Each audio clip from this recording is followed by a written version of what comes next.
बच्चों अब हम करने वाले सॉल्व 4.10। समझते हैं स्टेटमेंट को। 10 किलोग्राम मास का एक ब्लॉक 1 मीटर लंबी स्लाग के मरकज से 20 सेंटीमीटर के फासले पर लटकाया गया है। स्लाग को इसके सेंटर ऑफ ग्रेविटी में पर इक्विलिब्रियम में लाने के लिए इसके दूसरे सिरे पर कितनी फोर्स लगाने की जरूरत है। बच्चों कुछ इस तरह से हमारे पास एक लंबी स्लाग है, उसके सेंटर ऑफ ग्रेविटी जी यहां पर है। कहते हैं जो उसका वेट है वो है 100 न्यूटन एक का। इसके ऊपर 20 सेंटीमीटर और 50 सेंटीमीटर पर फासले के ऊपर दो ऑब्जेक्ट रखे गए हैं। हमने वेट 2 मालूम करना है, हमारे पास वेट 2 नहीं है, और हमने फोर्स 2 मालूम करनी है। अगर वेट 2 आ जाएगा तो उसकी फोर्स भी हम निकाल सकेंगे। जी बच्चों, सबसे पहले डेटा जो है वो है मास वन कितना है 10 kg। W1 निकालेंगे M1G।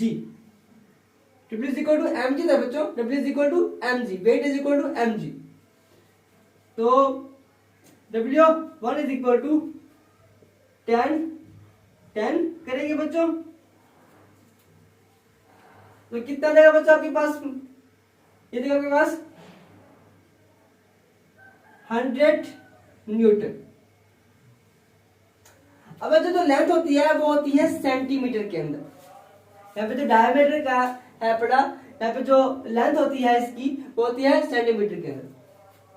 ये है मीटर के अंदर, इसको करेंगे हम सेंटीमीटर में करेंगे तो इसको करेंगे ज़रूर कर देंगे 100 के साथ।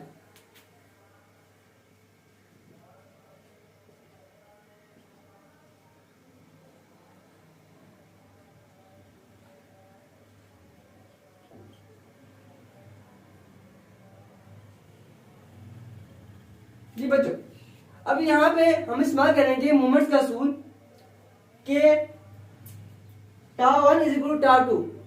ठीक है बच्चों, तो जो टाउ 1 है वो होगा टाउ 2 के F1 cross L1 is equal to F2 cross L2। बच्चों L2 मालूम करना है, यहाँ पे हमने F2 को मालूम करना है बच्चों। तो क्या करेंगे कि F1 क्रॉस L1 जो होगा बटा L2 is equal to F2। F1 कितना है बच्चों, F1 है बच्चों यहां पर 100 न्यूटन। L1 कितना है बच्चों 20 सेंटीमीटर, और F2 हमने मालूम करना है बच्चों, और L2 कितना है 50 सेंटीमीटर। ये बच्चों ये देगा 50 टू द 100 20 न्यूटन लिखा तो देगा। F2 is equal to 2 the 20 newton और F2 is equal to 40 newton. जी बच्चों ये हमारे पास निकल आएगा 40 न्यूटन।